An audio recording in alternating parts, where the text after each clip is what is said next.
예, 세상을 사랑하시는 하나님과 인간의 믿음이라고 하는 제목으로 말씀을 나누겠습니다.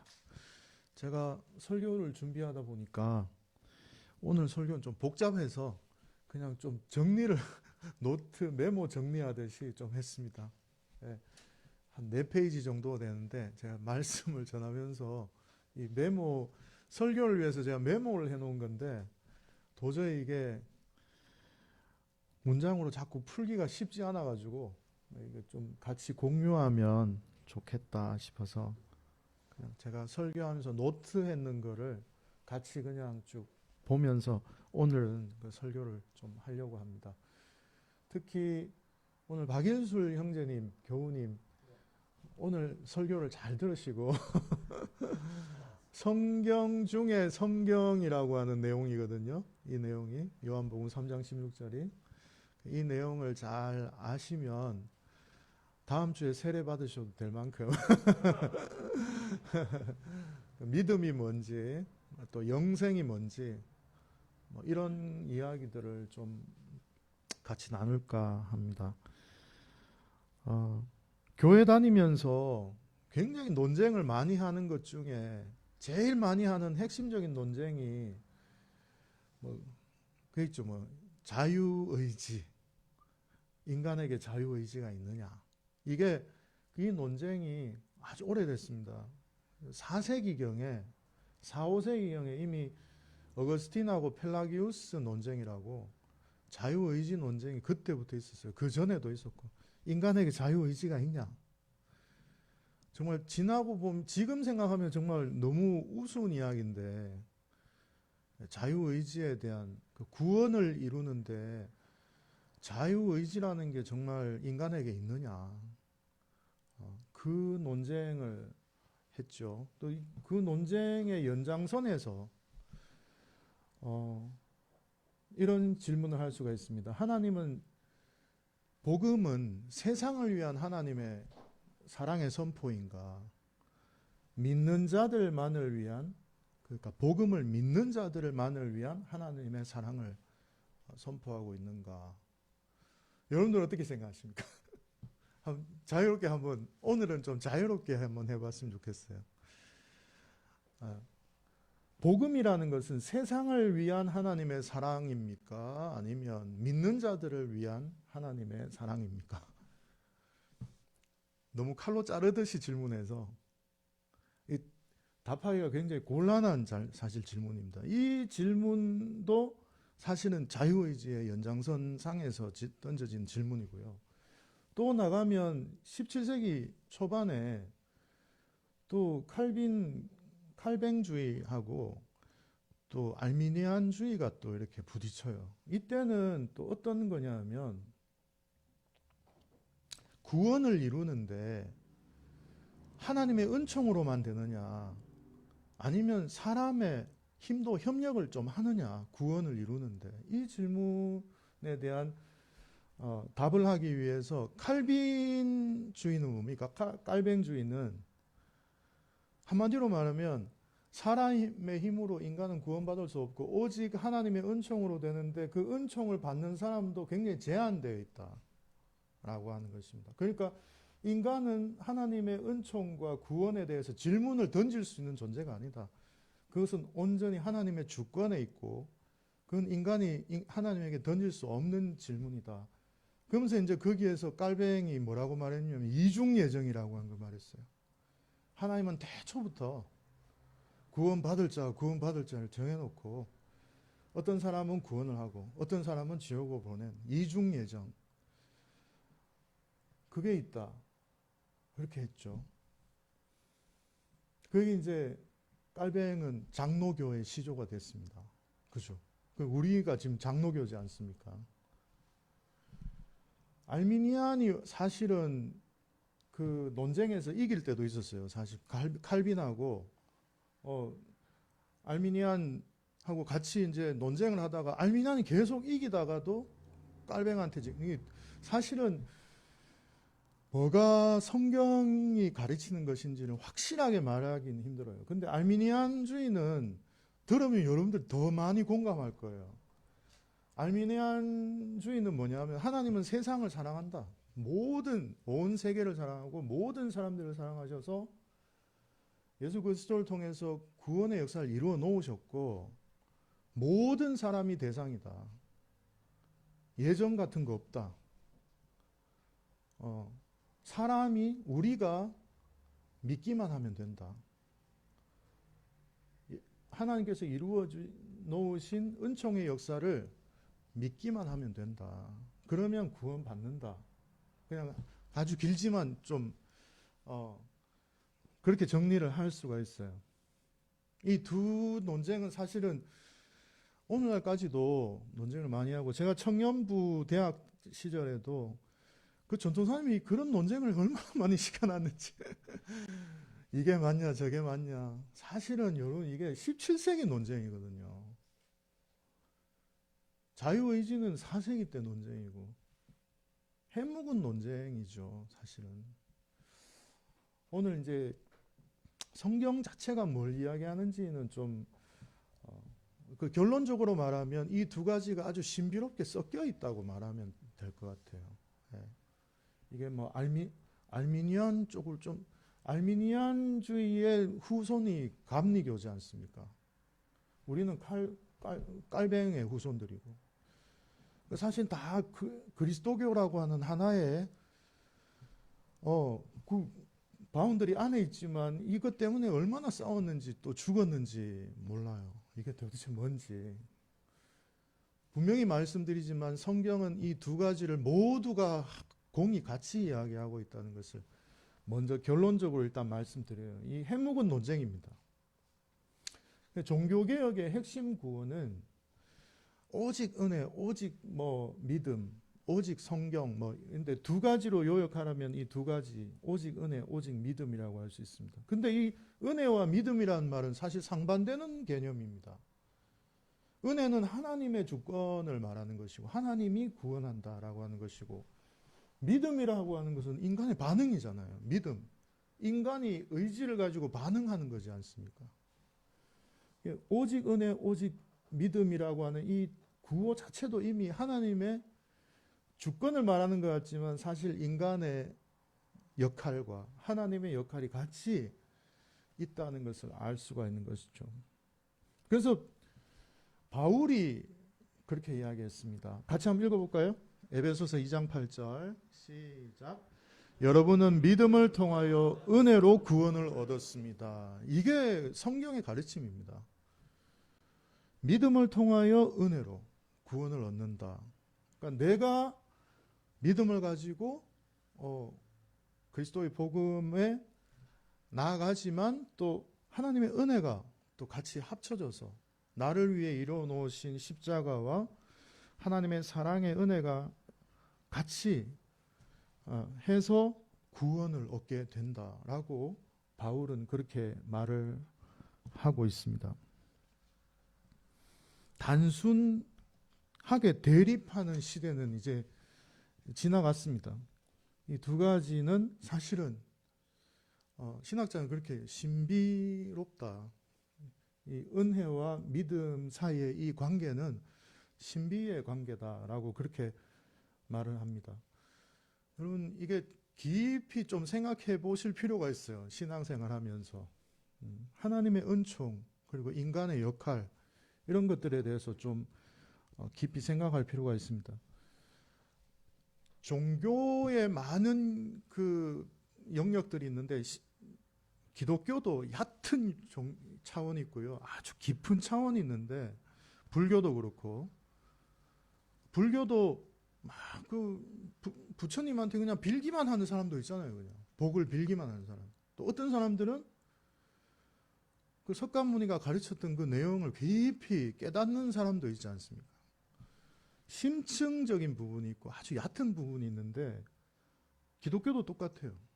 심층적으로 들어가면 모든 고등종교, 소위 고등종교라고 말하는 종교 안에는 심층적인 어떤 신비들이 존재하고 있는데 그 신비에 다가가려고 하는 그 과정, 그것이 사실은 진리를 향하는 구도의 과정이라고 할 수가 있거든요. 그 과정 없이 막 교리적으로 기독교 다 알아. 나 뭐 예수님이 구원하는 거 그 뭐 뻔한 이야기지. 이렇게 말할 수가 있죠. 그러나 깊이 들어가면 갈수록 그 종교가 가지고 있는 내면의 어떤 신비의 차원이 있다라고 하는 것. 그 중에 그리스도교의 신비의 부분은 바로 은혜와 믿음의 관계, 인간의 역할의 관계다라고 할 수가 있습니다.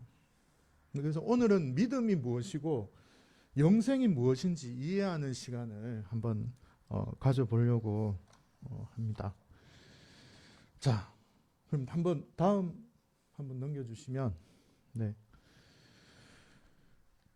오늘 요한복음 3장을 읽었는데 그 11장 이전에 니고데모와 예수님의 만남에 대한 이야기가 나옵니다. 사실 요한복음 3장 전반부에 예수님과 니고데모가 이제 만나는데 이런 이제 질문을 던져요. 니고데모가 같이 한번 읽어보겠습니다. 랍비님, 우리는 선생님이 하나님께로부터 오신 분임을 압니다. 하나님께서 함께 하시지 않으시면 선생님께서 행하시는 그런 표징들을 아무도 행할 수 없습니다. 밤에 니고데모는 굉장히 그 지성인이죠.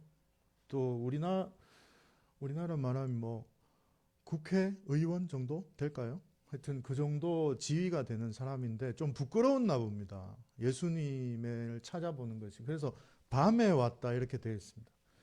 밤에 예수님께 찾아와서 질문을 던집니다. 아마 표징에 대해서 이야기를 많이 들었는 것 같아요. 기적과는 좀 다른 말인데 표징은 예수의 신성을 드러내기 위해서 하시는 그 행위, 그거를 표징이라고 말합니다. 기적하고는 달라요. 기적은 신비한 일, 마술 같은 일인데 사실 표징은 그리스도의 신성을 드러내는 사역을 말합니다. 이제 선생님, 제가 보니까 선생님께서 이렇게 표징, 아주 기적 같은 일들을 막 행하시는 걸 보니까 선생님 좀 궁금해서 왔다고 아마 그렇게 이야기했는 것 같아요. 예수님이 이제 그 니고데모가 찾아온 이유를 아마 알았던 것 같아요. 그래서 예수님께서 이제 말씀을 하는데 하나님의 나라를 보기 위해서는 아마 그런 거에서 네가 관심 있는 것 같은데 하나님의 나라를 보기 위해서는 새롭게 태어나야 된다. 완전히 새롭게 태어나야 된다. 이런 기적을 보고 표징을 보고 나를 신앙하려고 하는 그 시도 자체를 일단 버려라. 태어나야 돼. 새롭게 태어나야 된다. 새로운 존재가 되어야 된다. 그러면서 이제 물과 성령으로 새롭게 되어야 된다라고 말씀하시는데 이제 물은 이제 학자들은 그렇게 이야기해요. 육체, 성령은 영. 그러니까 육체뿐만 아니라 너의 정신과 영이 완전히 새롭게 태어나야 하나님 나라를 볼 수 있다. 예수님께서 그렇게 이제 이야기를 하셨죠. 한마디로 말하면 그리스도 안에서 너 자신을 완전히 새롭게 발견해야 하나님 나라를 알 수 있다라고 그렇게 말씀하신 것이죠. 여러분은 그런 경험이 있으십니까? 그리스도 안에서 나를 완전히 새롭게 발견하는 거예요. 지금까지 살아오면서 먹고 뭐 배우고 살아왔던 내가 아니라 그리스도와 나와의 관계 속에서 나를 완전히 새롭게 발견하는 거예요. 내가 어떤 존재고 내가 하나님 앞에 어떤 사람인지 그걸 깨닫는 것이죠. 그런 사람만이 하나님 나라를 볼 수가 있다. 그렇게 말을 합니다. 그러면서 이제 육체와 영이 완전히 새로워져야 된다. 그러면 어떻게 그렇게 됩니까? 인자를 믿어야 된다라고 그렇게 말씀하시죠. 14절과 15절 말씀을 한번 읽어보겠습니다. 14절과 15절 같이 읽겠습니다. 시작. 모세가 광야에서 뱀을 든 것 같이 인자도 들려야 하리니 이는 그를 믿는 자마다 영생을 얻게 하려 하심이라. 아멘. 여기 이제 광야에서 모세가 광야에서 뱀을 든 것 같이, 이거 뭐 구약 잘 아시는 분들은 다 알지만 또 모르시는 분들도 있기 때문에 뭐 그 40년 동안 광야에서 이제 방황을 하죠. 거의 40년이 되던 해에 왕의 대로를 통해서 이제 가나안을 향해서 가야 되는데 거기 가나안을 향해서 지나갈 때 에돔 땅을 지나가야 돼요. 에돔 왕이 그 지름길을 못 지나가게 합니다. 가로막고 에돔 땅을 밟고 지나가야 되는데 못 지나가게 해요. 그래서 돌아가야 되니까 백성들이 이제 화가 났습니다. 40년 동안 이 고생을 하면서 광야에서 헤매면서 모세 당신을 따라다녔는데 이 끄트머리 여기까지 와가지고 이제 우리를 굶어 죽게 하느냐 하면서 막 이제 모세를 향해서 원망을 하게 되죠. 그때 이제 하나님이 이스라엘 민족에게 저주를 내리면서 뱀이 독사들이 막 사람들을 물고 죽어가 나가는 그런 일이 있었죠. 그때 이제 모세가 하나님이 이제 장대 위에다가 뱀을 달아서 높이 들면 그걸 보는 사람마다 살아날 것이다. 그래서 이제 그걸 놋뱀, 구리뱀을 장대에다가 달고 이렇게 들어서 그걸 보는 사람은 구원을 얻고 그걸 보지 않는 사람은 죽었다라고 하는 그 내용을 말하는 것입니다. 여기에 그게 이제 민수기 21장에 나오는데 민수기 21장에 그 뱀을 바라보면 그러면 산다라고 이제 그렇게 기록이 되어 있고 이제 요한복음의 이 저자는 아마 이거를 예수님의 어떤 십자가 사건을 이제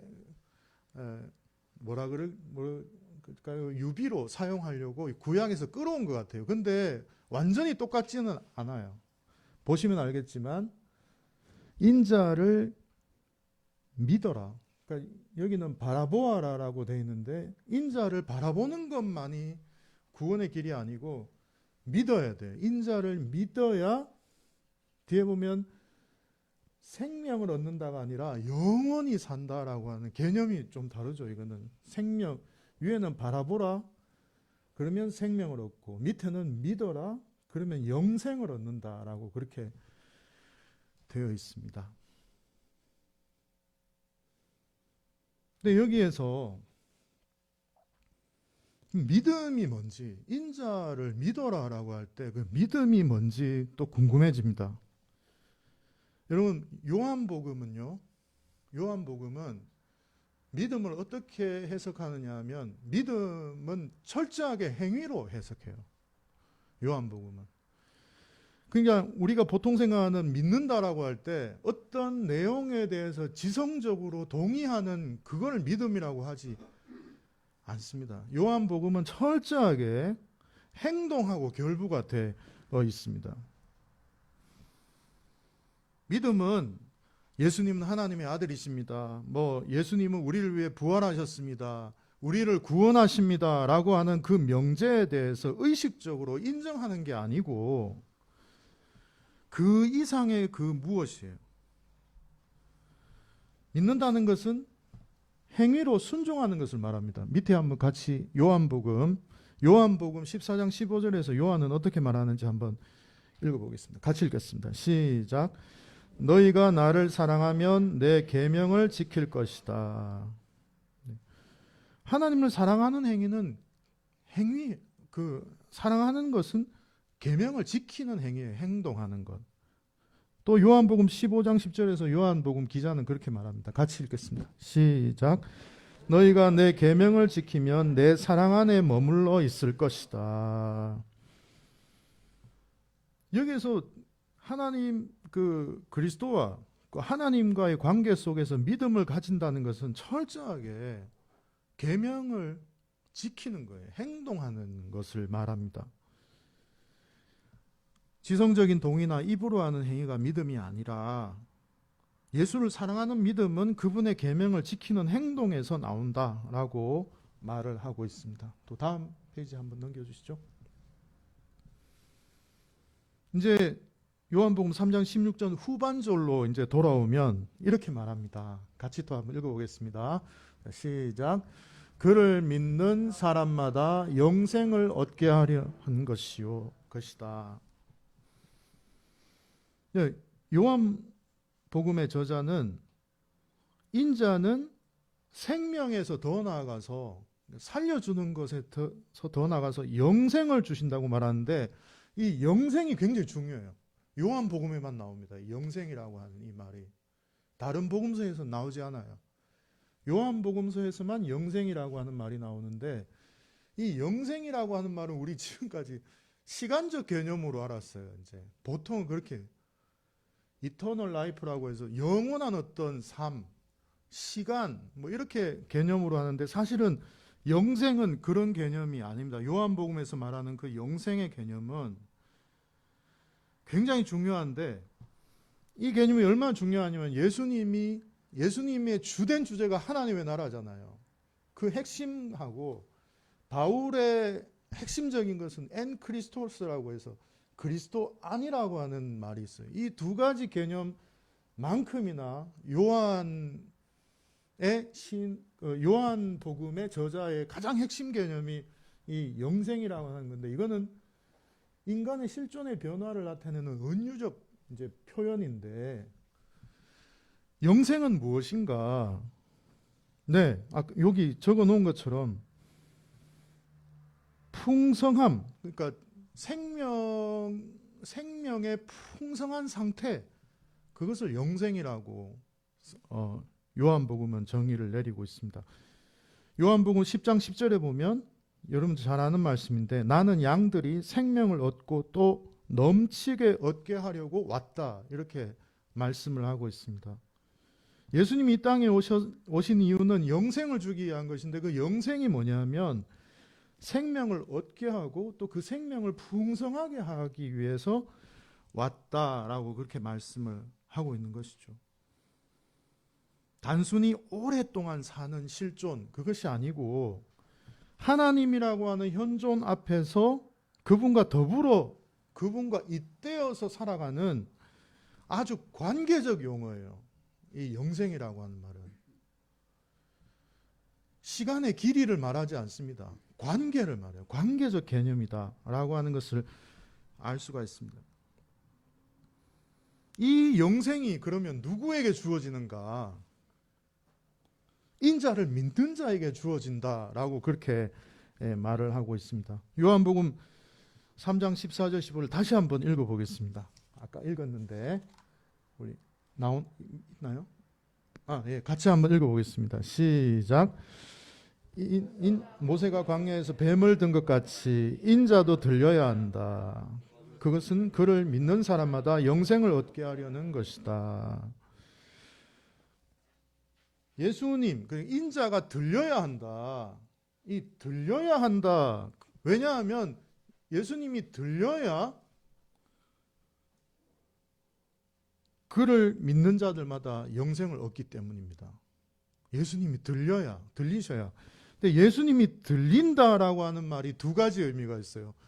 제가 메모를 하다 보니까 자꾸 이렇게 되는데, 들린다라고 하는 것은 십자가 위에 달리신다는 의미가 있고 십자가를 지심을 말하는 것이고, 두 번째는 예수께서 그 십자가에 달리심으로 받으시는 영광, 그 높여지심, 그걸 말하는 것입니다. 바로 십자가를 지시고 그 십자가로 인해서 하나님이 예수를 높여주셨기 때문에 예수를 믿는 자마다 영생을 얻는다라고 하는 것입니다. 여기까지는 이제 좀 정리가 된 것 같아요. 예수가 끝내 십자가에 달리셨고 하나님의 뜻을 이루심으로 예수에게 주어진 영광 때문에 우리는 그를 믿고 따름으로 구원에 이르게 된다. 요한복음 저자는 그렇게 우리에게 복음을 설명을 하고 있습니다. 그 다음에 나오는 구절이 이제 3장 16절, 너무나 잘 아는 말씀입니다. 같이 한번 읽어보겠습니다. 시작. 하나님께서 세상을 이처럼 사랑하셔서 외아들을 주셨으니 이는 그를 믿는 사람마다 멸망하지 않고 영생을 얻게 하려는 것이다. 이 구절이 이제 드디어 나오고 있습니다. 예수가 들리시고 우리를 위해서 십자가를 지시고 하나님께서 예수를 높여주셨어요. 들리셨어요. 그래서 우리는 그를 믿는 사람마다 멸망하지 않고 영생을 얻게 하려는 것이다. 그 말을 하고 있습니다. 예수를 믿는다는 것 아까 말씀드렸죠. 하나님의 계명을 지키는 사람, 예수와 함께 하나님의 계명을 지키며 사는 사람, 예수와 함께 살아가는 사람, 그 사람은 멸망하지 않고 영생, 풍성한 생명을, 하나님과 잇된 삶을 지금 현재 살아갈 수 있다고 그렇게 말을 합니다. 여기 보면 누구든지라고 되어 있죠. 누구든지.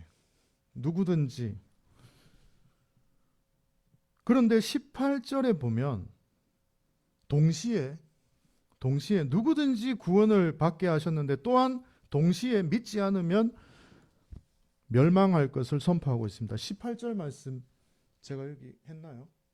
네, 18절 말씀을 후반절을 다 같이 한번 읽어보겠습니다. 자, 시작.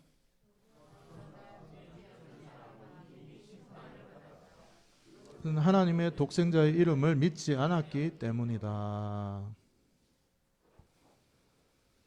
모든 사람을 구원하는 것처럼 이야기하셨다가 믿지 않으면 또 멸망할 것을 또 이야기를 하십니다. 믿음이라고 하는 것은 세상을 사랑하셔서 외아들을 주시는 것은 은총이에요. 그죠? 근데 그 은총을 믿고 따르는 것은 인간의 책임이에요. 이 두 가지가 같이 가야 돼요. 믿음에는 중간지대가 없습니다. 믿을 것이냐? 믿고 따를 것이냐? 아니냐? 이 두 가지의 선택만이 우리에게 다가와서 그것을 위기라고 말해요. 그러니까 메시아가 우리에게 오시면 위기를 만나게 돼요. 위기. 왜냐하면 선택을 해야 되니까. 하나님의 뜻을 신뢰하고 행하는 자가 되어서 영생을 취할 것인가 아니면 그것을 거절할 것인가 라고 하는 위기가 우리에게 발생을 하는 것입니다. 19절 말씀 같이 한번 읽어보겠습니다. 19절 뒤로 한번 19절 같이 읽겠습니다. 시작. 심판을 받았다고 하는 것은 행위가 악함으로 인한 것이고, 제가 정리를 잘못했네. 같이 한번 읽어보겠습니다. 19절 시작. 심판을 받았다고 하는 것은 행위가 악함으로 빛보다 어둠을 뜻한다. 요한복음의 또 중요한 어떤 특징 중에 하나가 그러니까 현재적 종말론이에요. 그러니까 믿으면 지금 바로 구원이고 지금 안 믿으면 지금 현재 멸망 상태라고 하는 것입니다.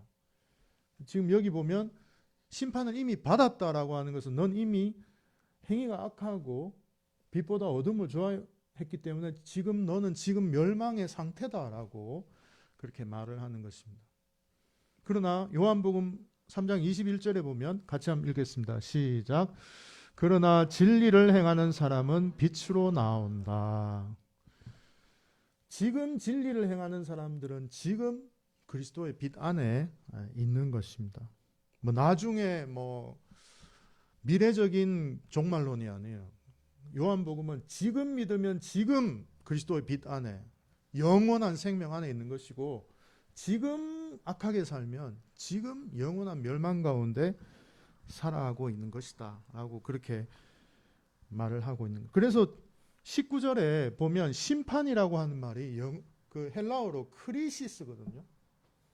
영어의 크라이시스의 어원이 됩니다. 심판은 인간에게 위기를 만들어요. 위기.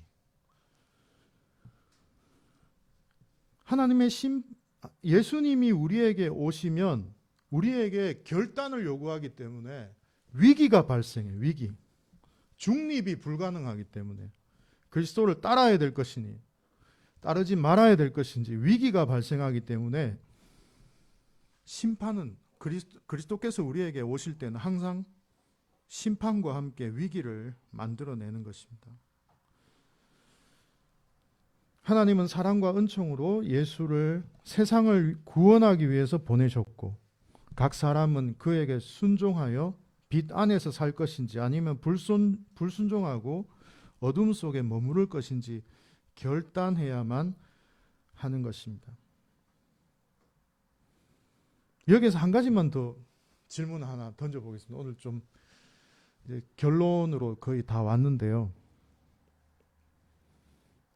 우리가 예수를 믿고 따른다라고 할 때 예수님의 뭘 믿고 따라야 됩니까? 그러면 예수님께서 우리에게 영생을 주시는데 우리에게 영생을 주시기 위해서 이제 십자가에 달려 죽으셨잖아요.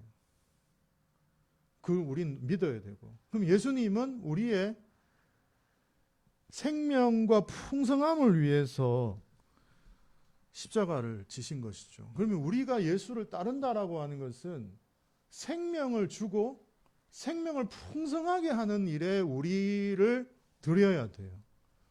그게 예수님을 믿고 따르는 것이죠. 순종하는 것이죠. 그게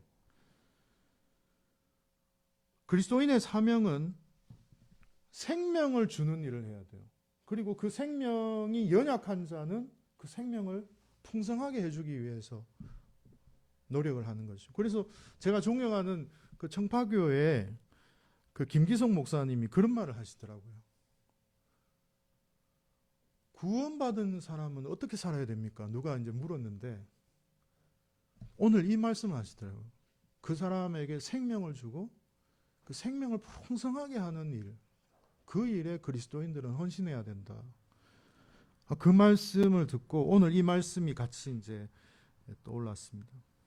그리스도인의 사명은 세상에 생명을 줘야 돼요. 그러니까 환경에 대해서 우리가 자꾸 말을 하는 것도 죽어가는 생명에 대한 연민, 그리고 그 사랑, 이 지구에서 사라져가는 것들에 대한 생명에 대한 애착, 이런 것들이 그리스도를 따르는 행위가 된다라고 하는 것이죠. 우리가 왜 미얀마를 위해서 기도합니까? 그 땅에 폭력과 억압 가운데서 죽어가고 있는 그 생명들을, 그를 위협하고 있는 사람들을 구해내고 그 사람들에게 진정한 평화를 그들이 가질 수 있도록 우리가 함께 기도하고 협력하는 일이죠. 그들의 삶을 풍성하게 하는 일입니다. 이 사순절을 보내면서 우리가 탄소 금식을 하고 미얀마를 위해서 기도하는 이 모든 것들이 바로 그리스도께서 십자가를 지신 길을 우리가 같이 따라가고 있는 거다라고 생각을 할 수가 있습니다. 믿음은 무엇인가? 생각 이상이다. 동의하는 것 이상의 것이다. 말씀을 드렸습니다. 예수님처럼 생명을 위해서 행동하는 것입니다.